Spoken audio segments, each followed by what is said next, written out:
Hi everyone, today we are going to be reviewing the Weaver's Oracle Journey Cards and Travel Guide by Carolyn Hillyer. I apologize if I am mispronouncing her name. This is an independently published and produced deck, and I can't wait to talk about this deck. So a very wonderful, very loving friend of mine sent me this deck as a gift. When I was going through a little bit of a difficult personal time earlier this year, and I cannot thank her enough for sending me this deck. And I really kept it very personal to myself. I did not film an unboxing.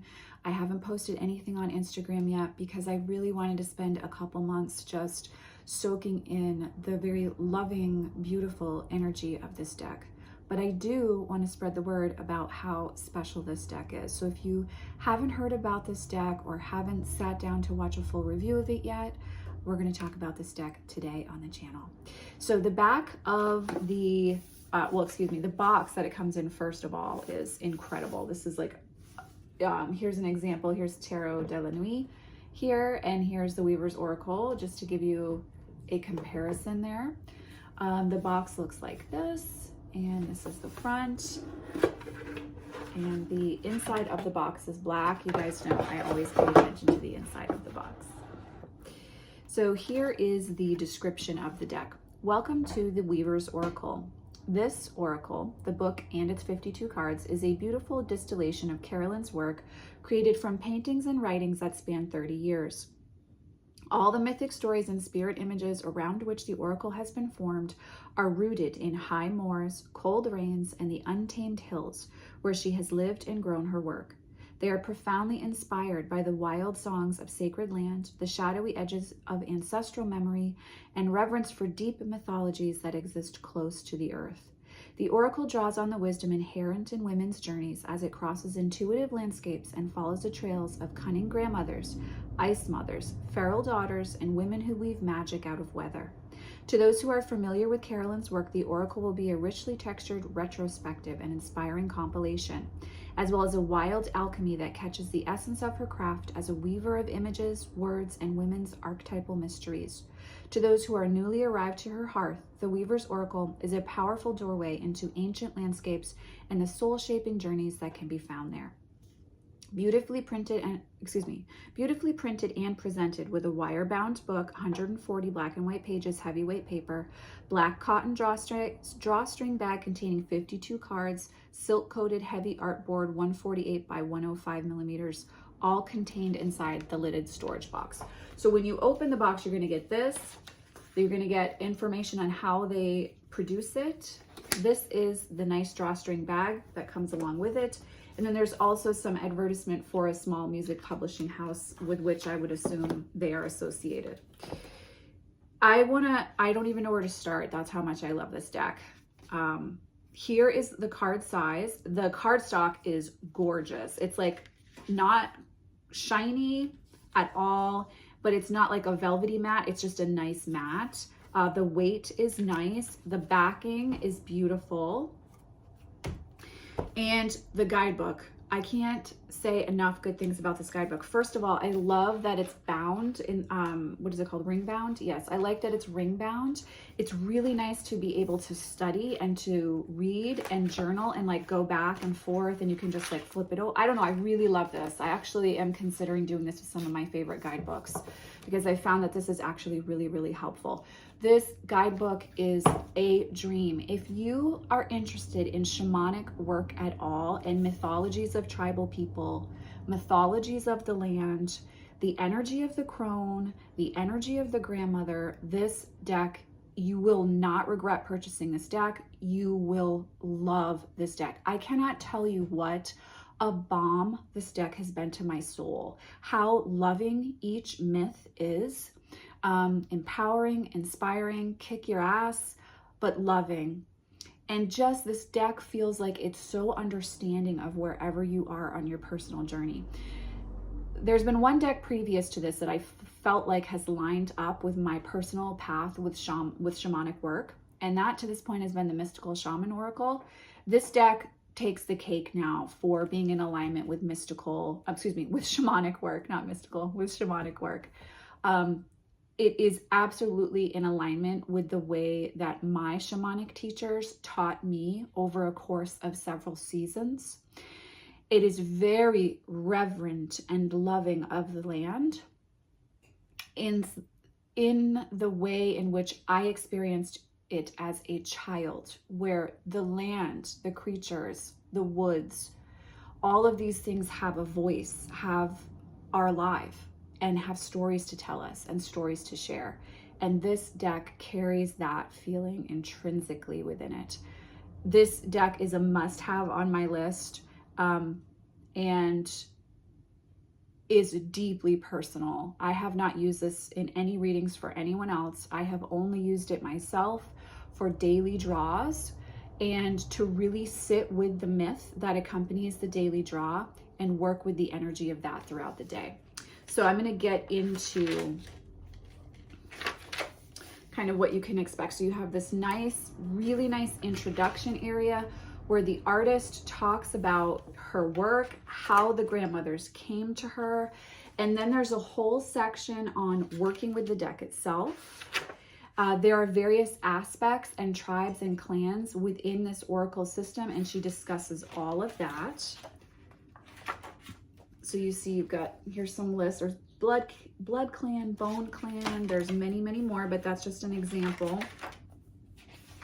Then there are the weavers, and she has this whole grid laid out for you so you can see how they work together and separately. And then when you get into the card meaning itself for each individual card, there's her yarn, her braid, and her cloth. So you get really deep into the myth, and you get into the tapestry and the weaving that is included in this deck. And then I just want to make sure I cover everything in here. So, and in the back is a series of pages on weaving, oracle songs, how to work with the braids, and then discussing about a little further about various oracle energy. So you have all of that in the back of the deck. And then she has a final note for you in the end, here in the back. But the guidebook, you want to read it. You want to spend time with it. And I would really encourage you when you purchase it to start not with like a large spread, but just one single draw, and really sit with the myth and the energy of the grandmother. So now that I've talked about the guidebook, which this is an amazing guidebook, like you guys know I'm really picky about guidebooks, and I can't say enough beautiful things about this guidebook. But let's get into the artwork.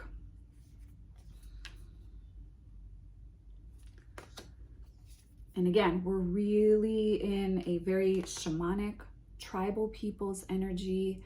It's very much about the elements, the connection to the earth. And so the artwork isn't going to necessarily look like, you know, other artwork I would typically be drawn to, but the artwork is poignant and it's powerful and it's impactful, especially when you work with the myth of the grandmother that's associated, or the crone energy that's associated with each card.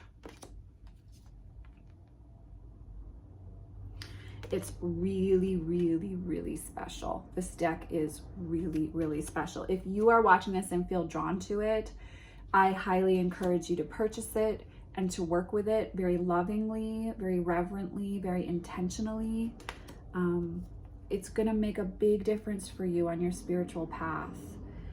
It really, truly is. This is a really, really special deck. It's a really, really, really special deck. This is one of my must-haves. Like but it's also like it's in a field of its own, because it's so powerfully in alignment with how I was taught from a shamanic perspective, that it's almost like above even a divination deck to me, because it's very much about the path. And when you work with the medicine wheel, and if you're really working with the medicine wheel, you are connected in with the energy of those grandmothers. And when you're walking it, you feel the life, you feel the stories, right? Within yourself, but also within the the myth, the archetype of the grandmothers within the land beyond that.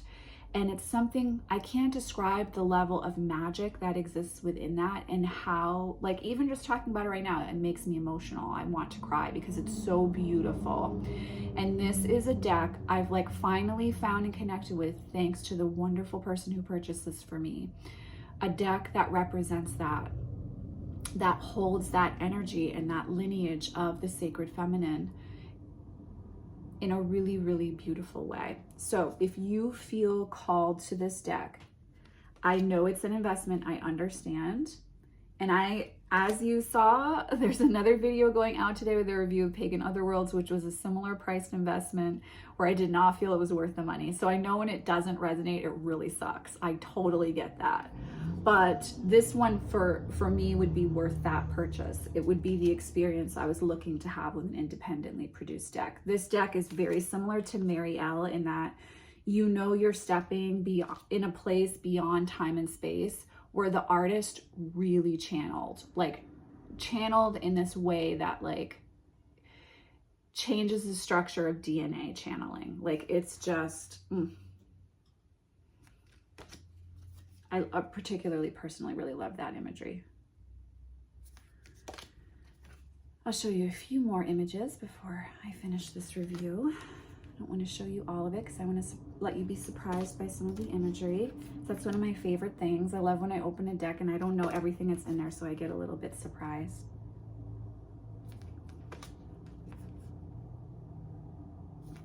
This will be the last one. This does have nudity. Let me see if there's, oh, I like this. Silence the Hollowing Woman.